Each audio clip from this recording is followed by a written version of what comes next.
encore une fois, on le dit souvent à l'Église d'Oxfam, mais on aime ça entendre les voix qui prient le dimanche matin ensemble. On aime ça être capable de voir l'Église de Christ, être capable d'élever leur voix pour adorer un Dieu qui est saint. Aujourd'hui, on continue notre série dans Philippiens. On est rendu au Philippiens 3, les versets 12 à 16. Fait que je vous invite à ouvrir votre copie de la parole de Dieu, Philippiens 3, les versets 12 à 16. Aujourd'hui, Paul emprunte un langage particulier. Il emporte un langage d'athlète. Une des choses qui est commune à l'expérience humaine, peu importe les cultures qu'on voit, peu importe où c'est qu'on se trouve dans le monde, une chose que tout le monde a en commun, c'est le sport. Peu importe où c'est qu'on va, tout le monde a un sport où c'est qu'il s'y donne pleinement. Puis même ici, aujourd'hui, je suis sûr que chacun d'entre vous, à un moment ou à un autre dans votre vie, vous avez participé à un sport. Que ça soit plus physique ou plus intellectuel, chacun de nous s'est exercé, que ce soit quand on était enfant, à jouer à tag avec nos amis, à courir un après l'autre, ou même encore aujourd'hui, peut-être vous faites un sport dans votre vie, que ce soit le hockey, le volleyball, le soccer, peu importe, vous vous exercez, soit pour l'exercice physique, ou pour juste vous divertir. Mais le sport est essentiel dans l'expérience humaine. On peut retourner dans le passé, puis on voit que le sport est présent aussi. C'est ça que Paul il rentre dans cette culture-là à Rome, où c'est que le sport fait partie intégrale. Puis il va se servir d'un langage sportif aujourd'hui pour être capable de communiquer un point. Donc, Philippiens 3, les versets 12 à 16 dit ceci. Ce n'est pas que j'ai déjà remporté le prix ou que j'ai déjà atteint la perfection, mais je cours pour tâcher de le saisir, puisque moi aussi j'ai été saisi par Jésus-Christ. Frère, je ne pense pas l'avoir saisi, mais je fais une chose, oubliant ce qui est en arrière et me portant vers ce qui est en avant, je cours vers le but pour remporter le prix de la vocation céleste de Dieu en Jésus-Christ. Nous tous, donc, qui sommes parfaits, ayons cette même pensée. Et si vous êtes à quelques points d'un autre avis, Dieu vous éclairera aussi là-dessus. Seulement, au point où nous sommes parvenus, marchons d'un même pas. Allons en prière. Seigneur, je prie que tu puisses agir dans les cœurs ce matin. Que tu puisses utiliser ce texte-là, non pour nous frapper, non pour nous faire sentir coupables ou pas bons, mais au contraire, Seigneur, je prie que ton esprit puisse venir nous convaincre, que ton esprit puisse venir nous convaincre qu'on n'est pas appelé à rester stagnant dans notre foi, qu'on n'est pas appelé à rester stagnant dans la course, comme qu'on va le voir aujourd'hui. Je prie, Seigneur, que tu puisses faire ton œuvre, puis qu'au travers du message, au travers de ta parole, tu puisses ouvrir les yeux à certains qui se posent peut-être des questions en ce moment sur la foi. Que tu puisses, Seigneur, les faire voir à quel point que c'est une joie d'être capable de participer à cette course. Qu'à cause de l'œuvre de Christ, nous avons été placés à un endroit où c'est qu'on est capable de remporter un prix qui est tellement merveilleux, qui est incorruptible, qui est meilleur que tout ce qu'on serait capable d'avoir ici sur terre. Aide-nous, Seigneur, à grandir dans ta parole. Aide-nous à être encouragés par elle.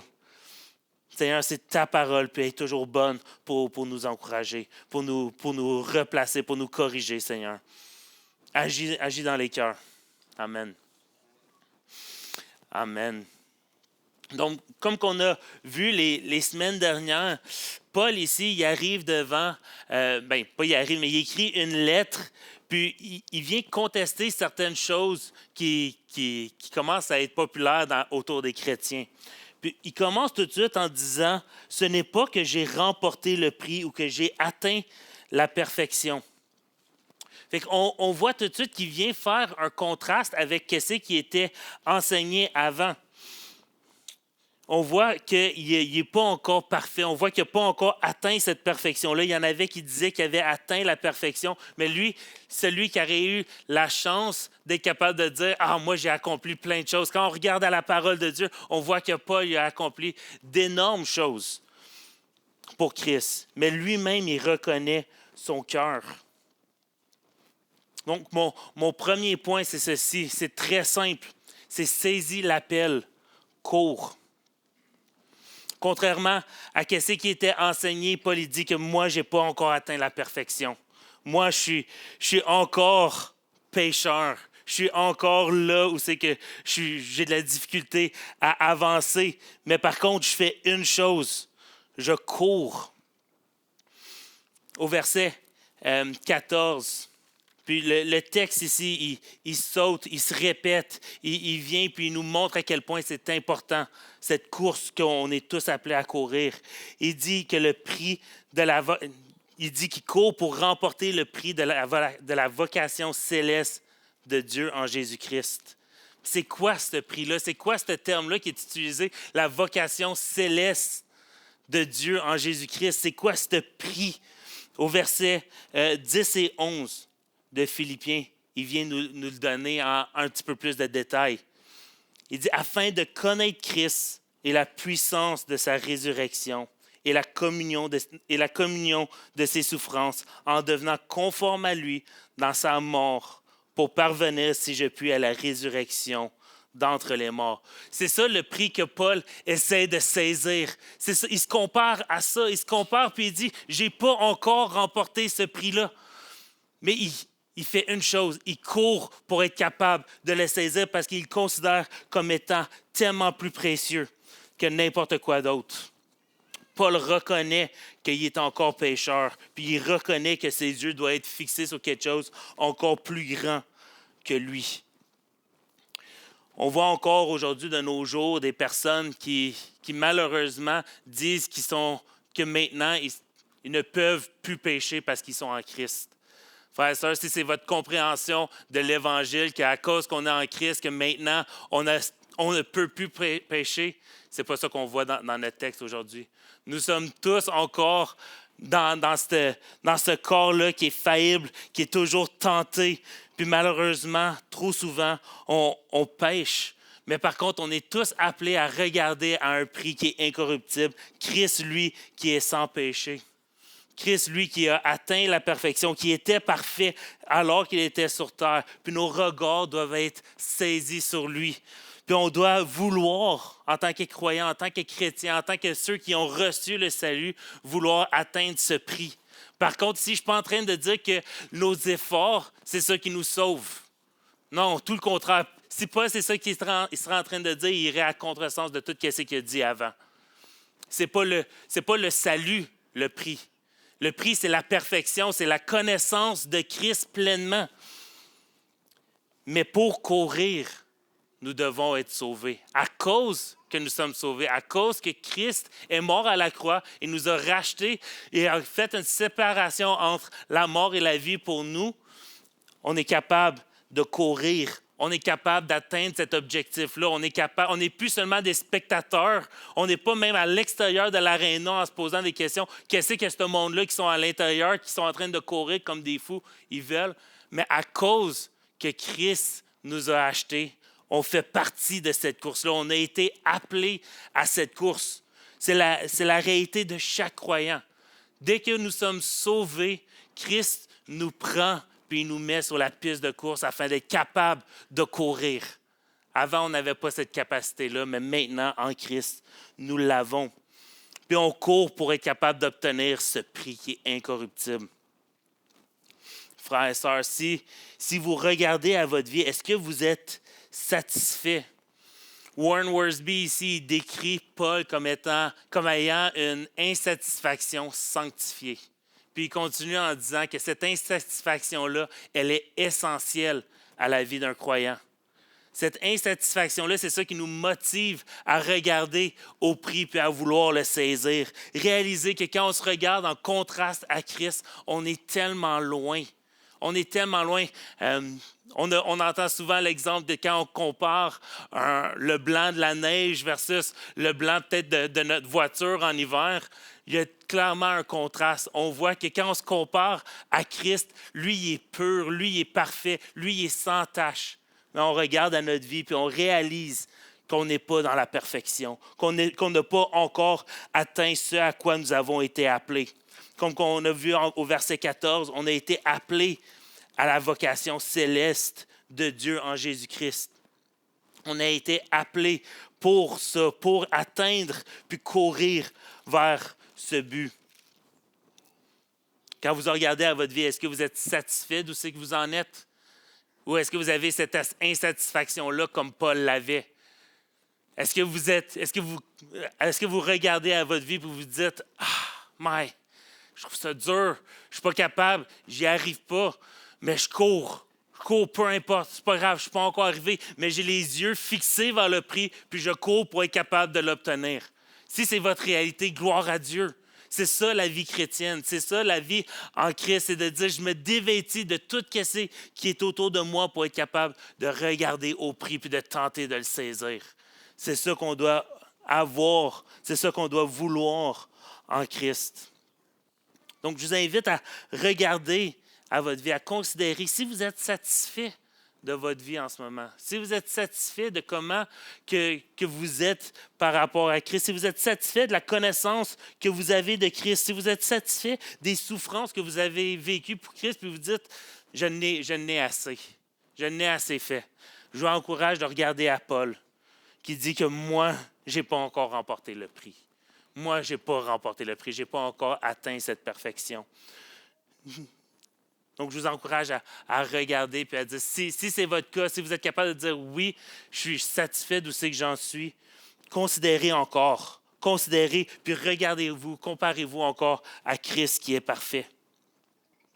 Puis je pense que vous allez être capable de voir, puis vous allez être capable de voir comme Paul que non, vous n'avez pas encore atteint le prix, puis qu'il reste encore peut-être une grande distance à courir, à parcourir pour être capable de l'atteindre, pour être capable de pleinement le saisir.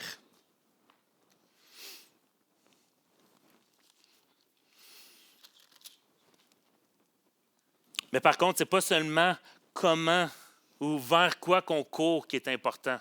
Il y a aussi la manière que l'on court. Ce n'est pas seulement le contraste qu'on a en ce moment avec lui, mais on est tous appelés à courir. On voit que Paul, qu'est-ce qu'il fait? Quand il se compare, il dit « je cours ». On est tous appelés à faire partie de cette course.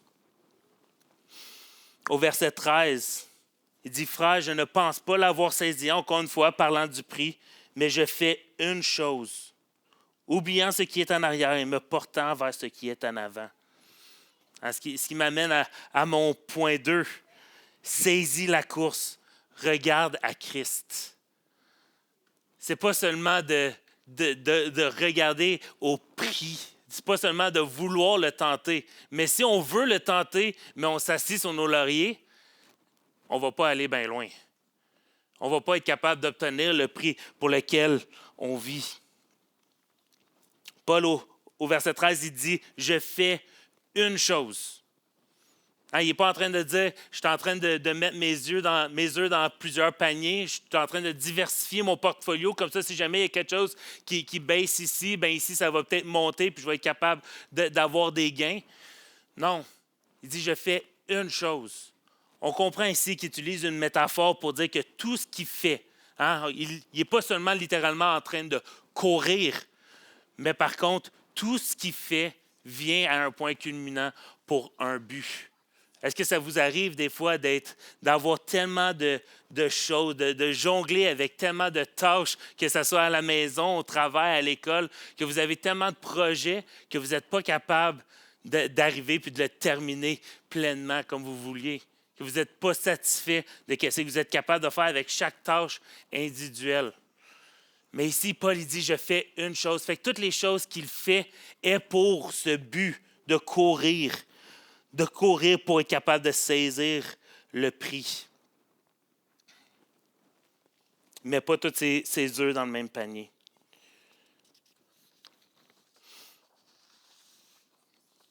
On a un super de bel exemple en Christ de ça. Toute la vie de Christ est pour une mission seulement, le salut de nos âmes, le salut pour nous racheter du péché. On regarde à Christ dès un jeune âge. La parole de Dieu nous dit à 12 ans, quand ses parents le cherchaient, où c'est qu'il se trouvait? Il se trouvait dans la cour du temple à écouter, à questionner puis à répondre aux questions. Fait que déjà, à un jeune âge, il est là puis il reconnaît la mission qu'il a à avoir à être dans la maison de son père. On regarde tout au long de son ministère, tout ce qu'il faisait était pour annoncer sa venue, pour dire « Hey, je suis le Messie, je suis celui qui va mourir pour vous racheter de vos péchés. » Il faisait plein de choses. Il guérissait des malades, il chassait des démons, il prenait soin des gens. Mais tout ce qu'il faisait était là pour un seul but. Tout ce qu'il faisait avait un mandat de témoigner de qui il était. Allant jusqu'au jardin de Gethsémane, où c'est qu'il va jusqu'à en pleurer des larmes de sang à cause de la peur qu'il a, ou pas de la peur, mais la souffrance qu'il sait qu'il va avoir. Mais qui dit, je ne vais pas laisser ça de côté. Non, au contraire, j'y vais à cause c'est ça ma mission. Allant jusqu'à mourir à la croix pour nos péchés. Tout ce que Christ a fait était pour la mission, pour le salut de nos péchés. Et maintenant, on est capable d'être placé sur cette course où c'est qu'on est capable de se dévêtir de tout ce qui pourrait nous encombrer afin de courir pour remporter le prix. C'est une grâce que nous avons d'être capable de pouvoir faire partie de cette course, puis d'avoir Christ comme modèle pour être capable d'avancer. Quand on considère à la vie de Paul, que lui aussi, il y avait plein de choses qu'il faisait. Il implantait des églises, il encourageait des frères dans leur foi. Plein de choses qu'il faisait, puis même là, il est dans les liens. Il est dans les liens, puis tout ça est pour une seule mission, un seul but, répandre l'Évangile, peu importe ce qui va. Mais ça le motive à être joyeux, à dire, tout ce que je fais est pour un but. Je cours, je fais une seule chose, je regarde pour obtenir le prix. Quand il court, comment est-ce qu'il court? Il dit au verset 13 en continuant, « Oubliant ce qui est en arrière et me portant vers ce qui est en avant. » Un point tellement important ici, il dit, « J'oublie ce qui est en arrière. » Ici, Paul n'est pas en train de dire qu'il fait de l'amnésie. Il se souvient de tout ce qui est en arrière. Au verset 5, on a vu la semaine passée, « Moi circoncis le 8e jour de la race d'Israël, de la tribu de Benjamin, hébreu né d'hébreu, quant à la loi pharisien. » Toutes ces choses-là, il s'en souvient littéralement. Mais par contre, qu'est-ce qu'il est en train de dire, c'est qu'il ne les considère plus quand ça vient à la course. C'est dans le passé. Ça ne me sert à rien de regarder en arrière. Qu'est-ce que ça va m'amener de plus dans la course vers le prix? De la même manière qu'en Jérémie 31, 34, ça dit « Car je pardonnerai », c'est Dieu qui parle, il dit « Car je pardonnerai leur iniquité et je ne me souviendrai plus de leurs péchés ». Encore une fois, on ne croit pas que Dieu est capable de faire de l'amnésie. On croit que Dieu est omniscient, il connaît toutes choses. C'est impossible pour lui d'oublier. Mais par contre, ici, ça dit qu'il ne se souviendrait plus. Ça veut dire que sur notre dossier est effacé. Notre dossier n'est pas effacé, mais il est remplacé par Christ. C'est quand il regarde à notre dossier, il regarde à Christ, puis nos péchés, il ne les considère plus à notre compte. De la même manière, Paul ici, il dit, tous ces succès-là, toutes ces victoires, toutes mes défaites, toutes les persécutions, je ne les considère plus dans ma mission d'aller remporter le prix. Je ne les considère plus, ça n'aura pas de poids sur ce que je m'en vais faire. Parce que moi, j'ai un objectif, c'est de remporter ce prix-là qui va m'amener tellement de joie, tellement d'honneur, tellement de satisfaction. On est capable de voir que Paul, il comprend la réalité de quelqu'un qui est dans une course. Si quelqu'un est en train de courir, puis il regarde en avant, puis pendant juste 2 secondes, il regarde en arrière. Il ne regarde plus où c'est qu'il met ses pieds. Il peut tomber. Il peut être disqualifié. Il peut arriver plein de choses. Il peut ralentir, perdre la cadence contre ses adversaires, peut-être perdre la course. Mais ici, on voit que ça ne sert à rien de regarder en arrière. Où est-ce qu'on doit regarder? En avant. C'est ça que Paul dit. Me portant vers ce qui est en avant. Ici, c'est littéralement m'exercer, m'étirer vers ce qui est en avant. regarder au prix, regarder à la ligne d'arrivée, regarder à notre destination. C'est ça qui vient nous motiver quand on court. C'est de regarder à Christ et de dire, c'est à ça que je veux ressembler. Je veux apprendre à le connaître lui davantage. Me détourner de tout ce qui est dans le passé, parce que ça, c'est du passé. Ça ne veut rien dire pour moi quand je considère Christ. Ça ne veut rien dire.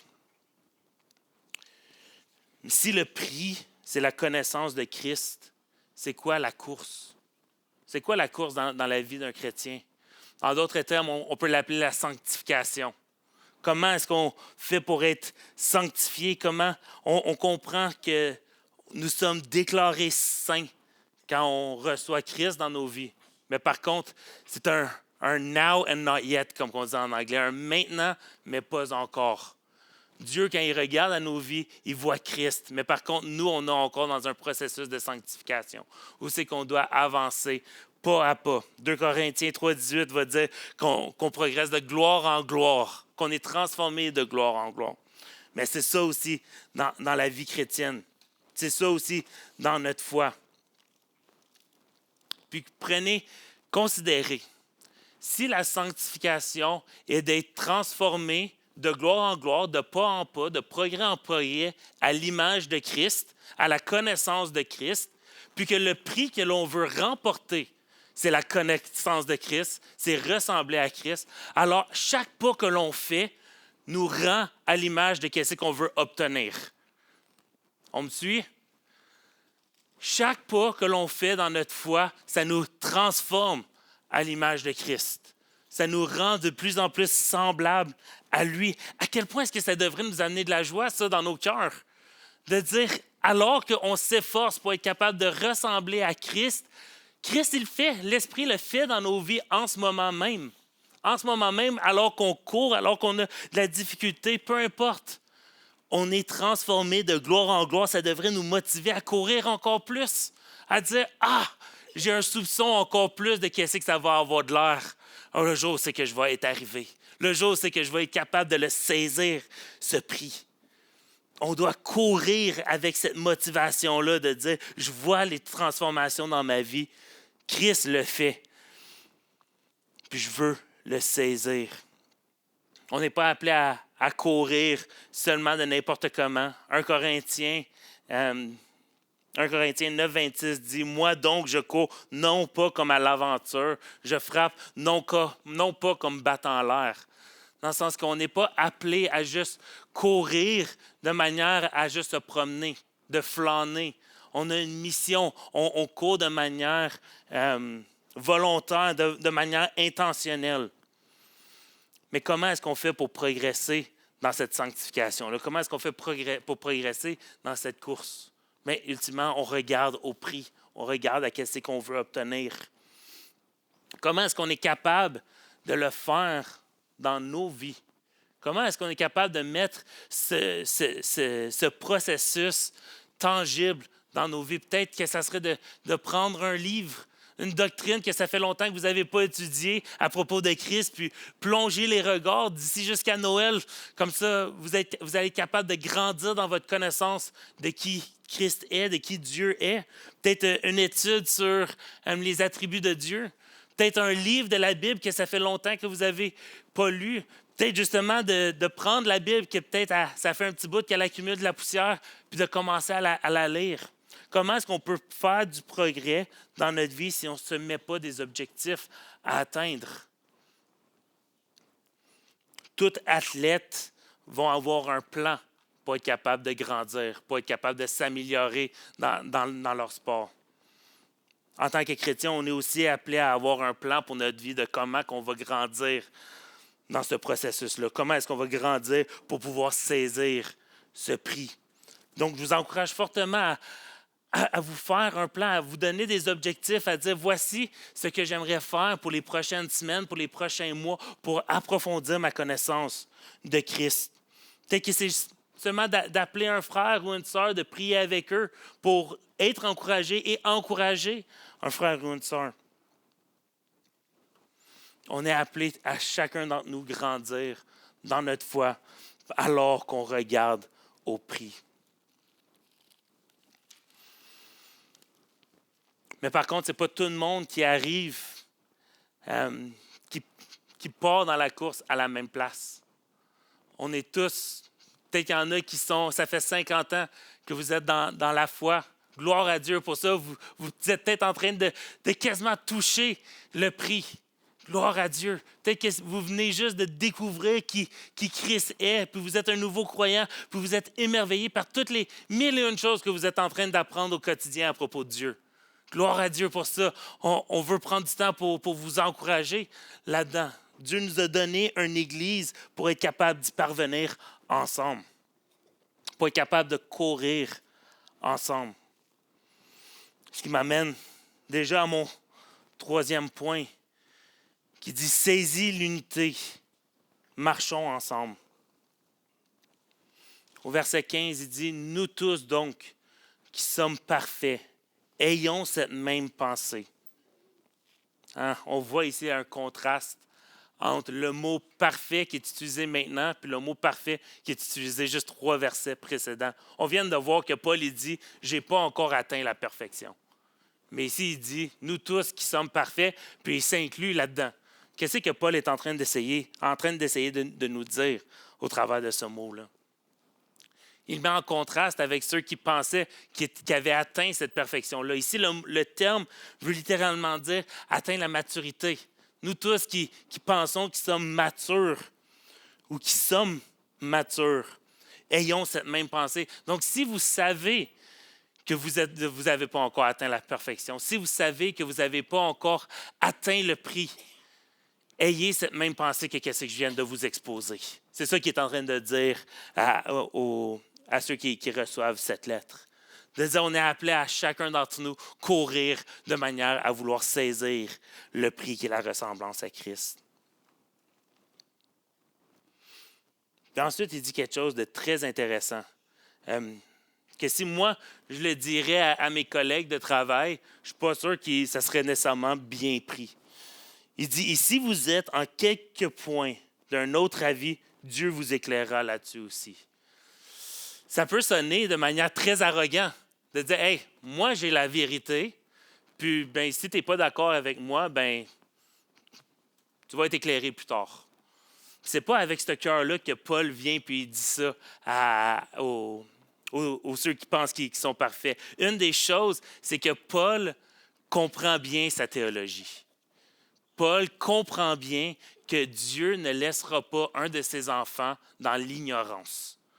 Si Dieu est un Dieu qui est amour, un Dieu qui est bon, puis un Dieu qui aime ses enfants, il ne va pas les laisser dans l'ignorance. Fait que Paul il dit, écoutez, je comprends que peut-être vous n'êtes pas à la même place, mais je sais que ce que je dis est vrai. Puis je sais que Dieu, un jour, il va vous éclairer. Puis vous allez être aussi mature, puis vous allez participer à cette course-là. Vous allez voir la folie de penser que vous êtes parfait parce que vous allez vous planter à plusieurs reprises. Puis gloire à Dieu pour ça, parce que Dieu ne nous laisse pas dans notre ignorance. Au contraire, il nous aide à avancer dans notre course. Il nous aide à avancer vers lui. Donc, il ne vient pas avec un sentiment d'arrogance. Au contraire, il vient avec amour pour eux de dire, je comprends que vous ne le comprenez pas encore, mais Dieu va vous éclairer. Donc, frères et sœurs, ce n'est pas notre rôle de convaincre les cœurs. Peut-être que vous avez compris quelque chose qu'un frère ou une sœur n'ont pas encore capté dans leur course. C'est correct. Vous pouvez peut-être enseigner, on peut s'enseigner les uns les autres, utiliser la parole, parce que la parole est bonne à toutes. Mais par contre, ce n'est pas notre rôle de convaincre les cœurs, c'est le rôle de l'Esprit, c'est l'Esprit qui va faire son œuvre en son temps dans le cœur de chacun. La même chose quand on va témoigner à des gens, ce n'est pas notre responsabilité de convaincre les cœurs de ce que Christ a fait à la croix. On le sait, on sait qu'on partage la vérité. Mais par contre, c'est l'Esprit qui convainc les cœurs. C'est l'Esprit qui fait son œuvre dans la vie de chacun.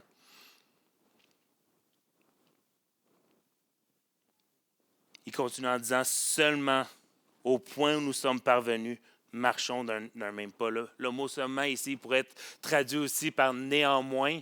Si vous êtes français de France, du coup.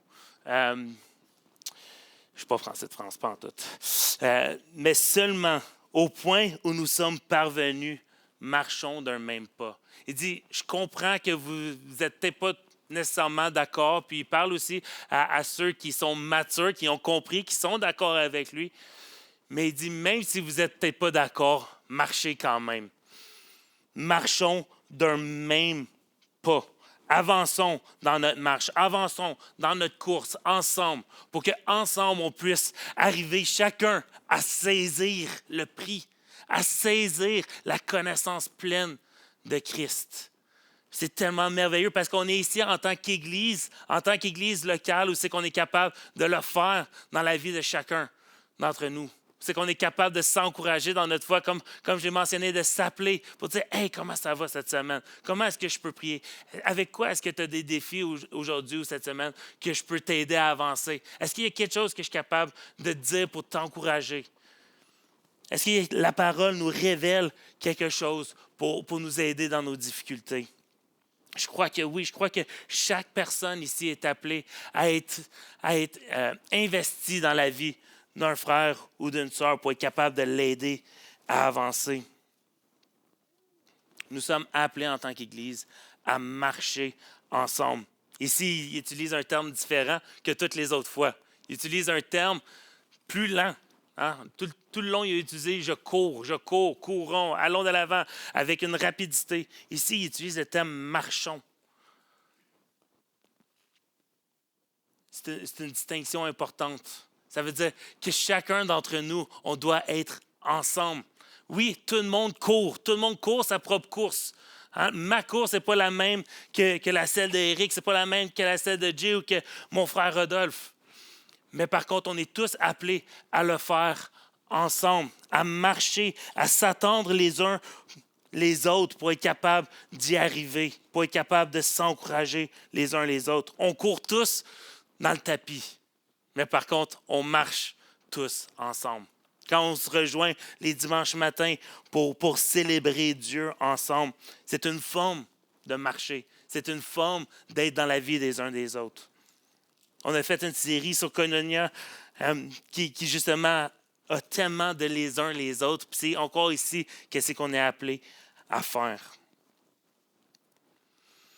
Et je termine avec cette illustration, puis les musiciens ils peuvent s'avancer. Une des choses qui commence à arriver de plus en plus dans les villes, peut-être que ça fait longtemps que ça prend place, mais il y a de plus en plus de groupes de courses qui s'amènent, qui se contactent sur les réseaux sociaux pour être capables de courir tous ensemble, pour être capables de s'encourager tous dans leurs courses. Puis une des choses qu'on est capable de voir rapidement quand on regarde de l'extérieur, c'est que dans ces groupes, il y en a toujours qui sont un petit peu plus expérimentés que d'autres. Il y en a que ça fait peut-être 15 ans qu'ils courent, puis il y en a que ça fait peut-être 2 mois qu'ils courent. Puis comment on est capable de le voir souvent, après 30 minutes, celui qui ça fait 15 ans qu'il court, il n'est pas encore très essoufflé. Parce qu'il y a eu de la répétition, il y a eu de la pratique. Puis on est tous appelés à grandir, puis à devenir comme cette personne que ça fait longtemps qu'il court, à avoir cette pratique, cette répétition-là. Où c'est que les choses deviennent plus faciles alors qu'on est transformé à l'image de Christ. Mais il y a aussi cette personne que ça fait, après 5 minutes, la personne est à terre. Elle a donné tout ce qu'elle avait, puis elle cherche son souffle. Mais qu'est-ce que je trouve beau, du moins en regardant de l'extérieur, parce que ça fait malheureusement un petit peu trop longtemps que je n'ai pas couru physiquement. Qu'est-ce que je trouve beau, c'est de voir comment que ces personnes, que ça fait plusieurs années qu'ils courent, ils décident de ne pas juste partir. Dire « Ah, ils sont trop slow en arrière, là. Nous autres, on fait juste faire ce qu'on veut. » Mais au contraire, souvent, ils vont ralentir leur cadence pour matcher, pour avoir la même cadence que ceux que ça fait seulement 2 mois qu'ils courent. On est appelé à être comme ça aussi en tant que chrétien, de ne pas être tellement concentré sur notre course qu'on oublie les personnes autour de nous. Mais au contraire, quand on va bien, quand notre course semble bien aller, on est là pour encourager ceux qui ont plus de difficultés dans leur course. On est là pour encourager ceux qui sont à bout de souffle, à les faire grandir, à leur dire « Hey, je sais que c'est tough en ce moment. Je sais que tu as de la difficulté à avancer. Je sais que chaque pas que tu fais, c'est comme si quelqu'un te donnait un coup de couteau dans la poitrine. Mais continue, parce que cet exercice-là que tu fais va être tellement bon pour toi. Tu vas voir, tu vas avoir de plus en plus de facilité à le faire. On est tous là pour s'encourager à marcher puis à courir notre course pour saisir le prix. Pour saisir le prix qui est tellement beau, tellement important à saisir en tant que chrétien. Bien-aimés, comment est-ce que vous courez? Comment est-ce que vous vous exercez dans cette course? Est-ce que vous avez le désir de saisir le prix, d'attraper ce prix? Est-ce que vous avez un désir ardent?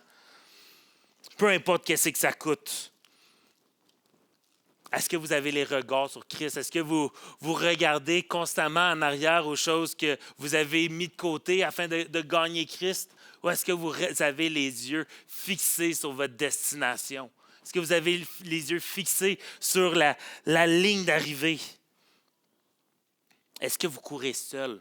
Est-ce que vous êtes entouré de personnes qui sont capables de parler dans votre vie? Ou vous vous êtes fait une carapace tellement solide ou c'est que vous êtes toute seule dans votre course? Est-ce qu'il y a des gens qui sont capables de vous aimer? Est-ce qu'il y a des gens qui sont capables de vous encourager? Puis est-ce que vous êtes capable d'encourager des gens dans leur course aussi?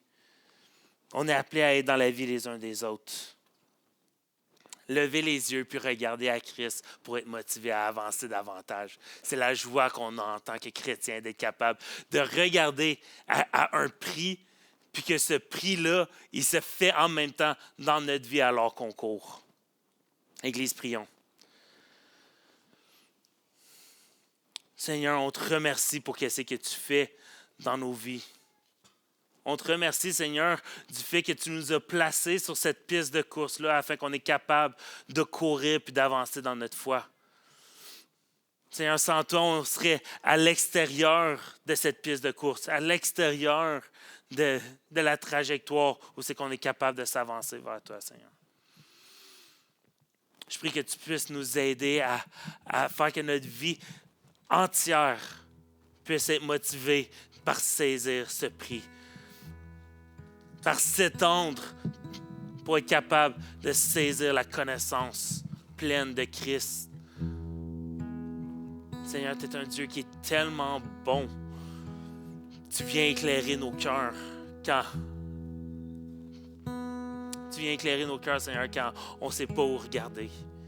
Tu viens éclairer nos cœurs quand les choses du monde semblent nous distraire. Mais aide-nous par ton esprit à regarder à la ligne d'arrivée, à regarder à Christ. Parce que c'est en regardant à Christ qu'on est transformé de gloire en gloire, en ton image, de pas en pas. Aide-nous à garder les yeux centrés sur toi. Amen.